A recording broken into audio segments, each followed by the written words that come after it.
રાજકોટના ગોંડલમાં 1 કલાકમાં 4 ઇંચ વરસાદ વરસ્યો। ભારે વરસાદથી ઠેર ઠેર વરસાદી પાણી ભરાઈ ગયા છે।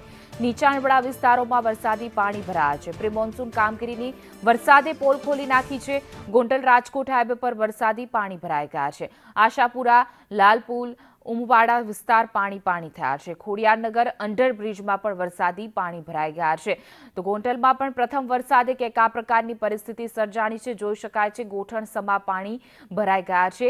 ગોંડલના અનેક વિસ્તારો છે જે પાણીમાં ગરકાવ થઈ ગયા છે। ગોંડલમાં 1 કલાકમાં 4 ઇંચ કરતાં પણ વધુ વરસાદ ખાબકી ચૂક્યો છે।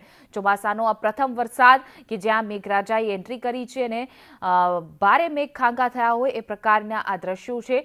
જોકે પ્રી મોન્સૂનની કામગીરીની પોલ જે છે તે તંત્ર દાવા મોટા મોટા કરે છે પણ પ્રથમ વરસાદમાં જ ખુલી ગઈ છે।